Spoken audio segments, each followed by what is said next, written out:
और बड़ी जानकारी, ईरान और अमेरिका इजराइल के बीच तनाव जारी है और इस तनाव का आज 23वां दिन है। ईरान ने बैलिस्टिक मिसाइलों से हमला किया। डिमोना और अराद शहर पर हमले किए गए। ईरानी हमले में 100 से ज्यादा लोग घायल हुए हैं और ईरान के मिसाइल हमलों में इमारत भी ढह गई है। इजराइल के डिमोना में परमाणु केंद्र है, जहां पर बड़ा हमला होने की आशंका। आपको बता दें कि ईरान ने इजराइल पर मिसाइलों से देर रात हमले किए और इस हमले का लक्ष्य डिमोना शहर था, जो इजराइल का बेहद ही संवेदनशील परमाणु कार्यक्रम केंद्र है। इस हमले में 20 लोग घायल हुए हैं। बड़ी बड़ी इमारतें जो मलबे में तब्दील हो गई हैं। हालांकि हमले का वीडियो भी देखा गया है, जिसमें एक बैलिस्टिक मिसाइल सीधे डिमोना पर गिरती नजर आ रही है।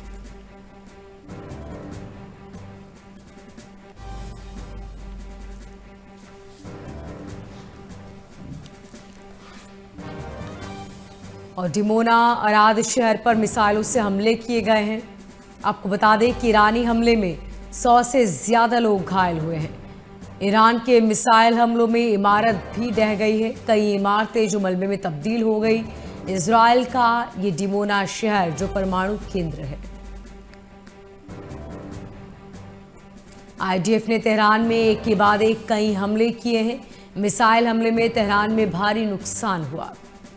वहीं आपको बता दें, यूएस, इजराइल और ईरान जंग का आज 23वां दिन है।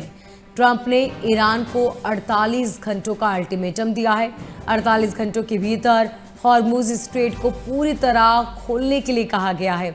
हॉर्मुज स्ट्रेट नहीं खुला तो अंजाम ठीक नहीं होगा। ईरान के पास अब क्या विकल्प है, ये देखना होगा। ईरान के वायुसेना, नौसेना सक्रिय हो चुके हैं। ट्रंप ने अब ईरान को अल्टीमेटम दे दिया है। हालांकि इससे पहले हमने देखा कि ईरान को कई बार सरेंडर करने की भी धमकी दी गई, लेकिन ईरान फिलहाल हिलने को तैयार नहीं। अब जिस तरह का 48 घंटों का अल्टीमेटम दिया है, उसके बाद ईरान का क्या रिएक्शन होगा, ये देखना होगा।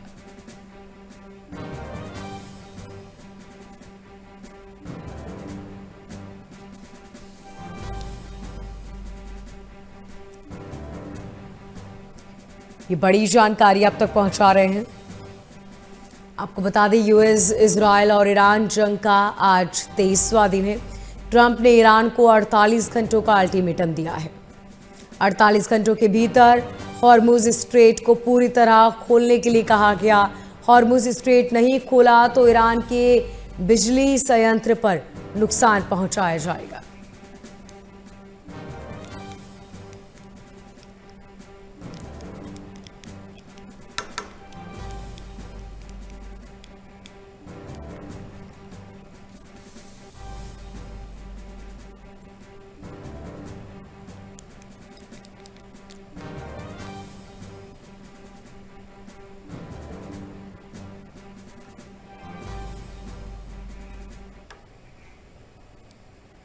ईरान और अमेरिका इजराइल के बीच तनाव का 23वां दिन है आज, और इस बीच शनिवार देर रात ईरान ने इजराइल पर मिसाइलों से हमला किया। इस हमले का लक्ष्य डिमोना शहर था, जो इजराइल का बेहद संवेदनशील परमाणु कार्यक्रम केंद्र माना जाता है। हमले में कम से कम 20 लोग घायल हुए हैं, जबकि एक इमारत मलबे में तब्दील हो गई। हालांकि हमले का एक वीडियो भी देखा गया, जिसमें एक बैलिस्टिक मिसाइल सीधे डिमोना पर गिरती नजर आ रही है। आसपास के इलाकों में दहशत की स्थिति है। ये तस्वीरें आप देख रहे हैं।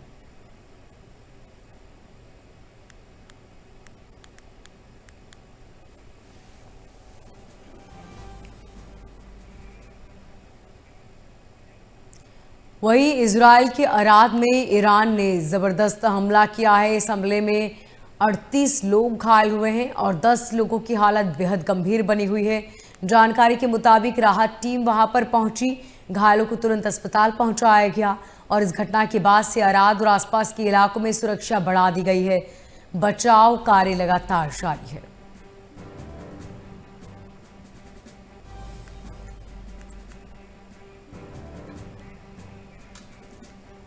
और विदेश मामलों के जानकार संजीव श्रीवास्तव जी हमारे साथ जुड़ चुके हैं। संजीव जी, बहुत स्वागत है आपका।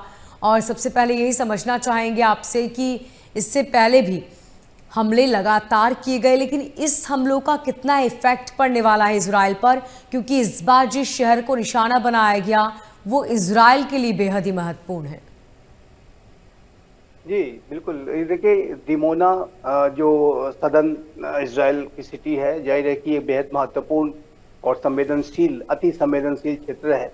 और यहाँ पर नेगेव न्यूक्लियर रिसर्च सेंटर, जो कि इजराइल का जो न्यूक्लियर का जो भी इसका कार्यक्रम है, उसका वो हब है, उसकी जो बेस है।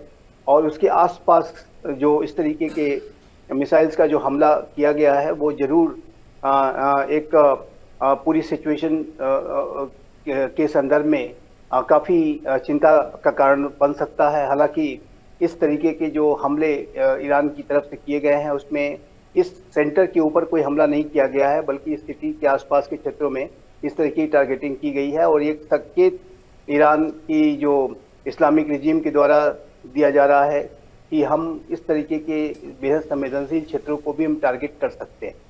तो ये जो युद्ध में जाहिर है कि दोनों ही पक्षों की तरफ से अनेक ऐसी कार्रवाइयाँ की गई हैं कि न्यूक्लियर इंस्टॉलेशंस के आसपास भी बड़ी कार्रवाइयाँ की गई हैं। यूनाइटेड स्टेट्स ऑफ अमेरिका ने तो 3 ईरान के न्यूक्लियर जो बेसिस को इस्फहान, नतांज और फोर्डो, उसके ऊपर तो बंकर बस्टर बॉम्ब्स ही गिरा दिए थे पिछले वर्ष जून में। तो ऐसे में ये जो न्यूक्लियर सेंटर्स के आसपास इस तरीके की शेलिंग करना, ये मेरे असेसमेंट के मुताबिक काफ़ी बड़ी चिंता का कारण बन सकता है। और इस तरीके की प्रवृत्तियों से जो वॉरिंग साइट्स हैं, जो कॉन्फ्लिक्टिंग साइट्स हैं, उनको बचना होगा। क्योंकि यदि कोई शेलिंग न्यूक्लियर पावर सेंटर पे हो जाती है और वहाँ पर न्यूक्लियर जो मटेरियल है वो उससे हिट होता है और वो कहीं इसका रेडिएशन फैलता है, तो वो जाहिर है कि ये पूरे इजराइल के लिए भी और जहाँ कहीं भी इस तरह की कोई घटना होती है तो सभी के लिए एक बड़े विनाश का कारण बनेगा। तो ऐसे में मेरा ऐसा मानना है कि इस तरीके की जो टेंडेंसीज हैं कि न्यूक्लियर सेंटर्स के आसपास शेलिंग करना, उससे वॉरिंग साइट्स को बचना होगा। लेकिन इस तरीके की जो अगर बुद्धिमत्ता प्रिवेल होती है तो ज़्यादा अच्छा होगा। लेकिन वर्तमान समय में तो जिस तरीके के अटैक्स और काउंटर अटैक्स किए जा रहे हैं और न्यूक्लियर सेंटर्स के आसपास हमले किए जा रहे हैं, न्यूक्लियर सेंटर पे ही हमले भी किए गए हैं, तो ये जो पूरी स्थिति है वो काफ़ी भयावह रूप में भी सामने आ सकती है। हालांकि अभी तक अमेरिका के द्वारा जो भी कार्रवाई की गई और इजराइल के द्वारा उसमें कोई रेडिएशन की खबरें नहीं आई हैं। लेकिन IAEA ने लगातार इस बात की वार्निंग दी है, इंटरनेशनल एटॉमिक एनर्जी एजेंसी ने, इस तरीके के हमलों से रेडिएशन का खतरा फैल सकता है, बढ़ सकता है। तो ऐसे में मैं फिर से कहूँगा कि जो वॉरिंग साइट्स हैं उनको न्यूक्लियर ठिकानों के ऊपर कार्रवाई करने के संदर्भ में बहुत ही संवेदनशील तरीके से और संयमित तरीके से अपने कदम बढ़ाने होंगे, नहीं तो अदरवाइज इसके जो कॉन्सिक्वेंसेस हैं वो पूरी मानवता के लिए बड़े भयावह साबित हो सकते हैं और आम लोगों इससे बड़े संख्या में प्रभावित हो सकते हैं। जी संजीव जी, ट्रंप ने 48 घंटों का ईरान को अल्टीमेटम दिया है और कहा है कि 48 घंटों में हॉर्मुज़ को खाली किया जाए वरना अंजाम ठीक नहीं होगा। आपको क्या लगता है? अब तक तो ट्रंप ने कई बार वार्निंग दी लेकिन ईरान को कोई खासा फर्क नहीं पड़ा। इस बार क्या ईरान इसको लेकर कोई कदम उठाएगा या अपनी शर्तों पर वो हमेशा की तरह अड़ा रहेगा? देखिए, ईरान सरेंडर करने तो नहीं जा रहा है और सरेंडर के तो दूर, अभी वो फाइट करने की पूरी तैयारी में है और अमेरिका को लंबे समय तक इंगेज करके रखना चाहते हैं। एसिमेट्रिक वॉरफेयर की तरफ वो बढ़ने की कोशिश कर रहे हैं। लेकिन इसमें भी कोई दो राय नहीं है कि United states of America, Israel ने ईरान की इस्लामिक रिजीम को भारी क्षति पहुंचाई और काफ़ी तबाही वहाँ पर ये का कारण ईरान और ईरान के ऊपर अमेरिका और इजराइल के जो हमले हैं उसने ऑलरेडी डैमेजेस बहुत ज़्यादा बड़ी मात्रा में किए हैं। और 28 फरवरी से ये ऑपरेशन शुरू हुआ, ये वॉर शुरू हुआ और पहले ही स्ट्राइक में अयातुल्लाह खामनाई और उनकी टॉप लीडरशिप ईरान की इस्लामिक रिजीम की वाइप आउट हो गई।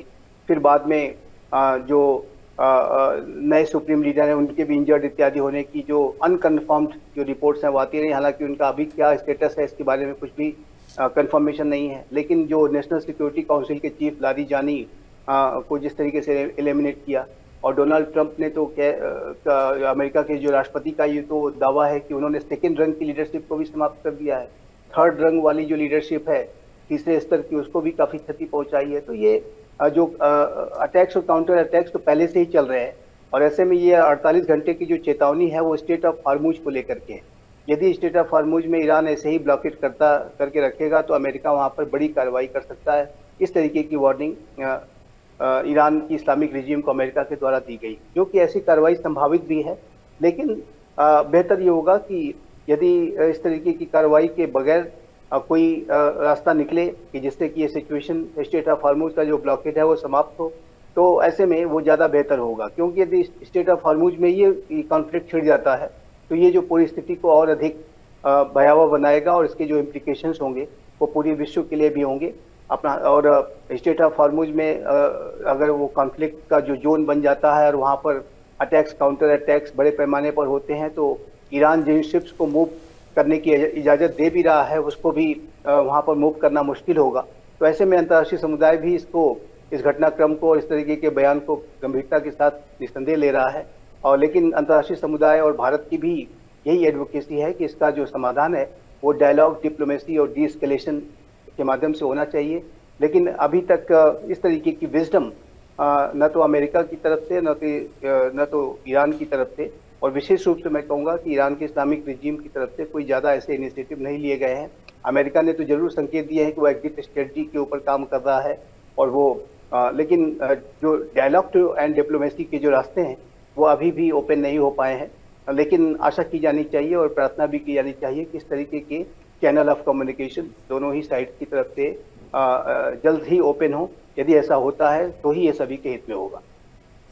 संजीव जी, इजराइल के आसमान में जिस तरह से बमबारी हुई उसके बाद ईरान का बयान सामने आया और ईरान ने कहा कि इजराइल का आसमान अब बिल्कुल सुरक्षित नहीं है। डिमोना के पे हमने हमले किए और ये हमले आगे भी जारी रहेंगे। जिस तरीके से शुरुआत से ही ईरान कॉन्फिडेंस दिखा रहा है, और आपने भी इस बात का जिक्र किया कि झुकने वालों में से फिलहाल तो ईरान नज़र नहीं आ रहा। ईरान ने पहले भी कहा था कि हम युद्ध ख़त्म करना चाहते हैं, लेकिन ना हम पे किसी तरह का कोई दबाव हो और ना हम किसी तरह की कोई शर्त मानेंगे। देखिए, ईरान की तरफ से जो शर्तें पहले रखी गई थी उन शर्तों को मानना अमेरिका इजराइल के लिए संभव नहीं है। इस तरीके की वो बातें ईरान की तरफ से कही गई थी कि उनको जो भी युद्ध में लॉसेस हुए हैं उसका पूरा हर्जाना उससे मिले, भविष्य में कोई हमले की गारंटी, किसी तरीके की हमला ना हो पाए उसकी गारंटी मिले।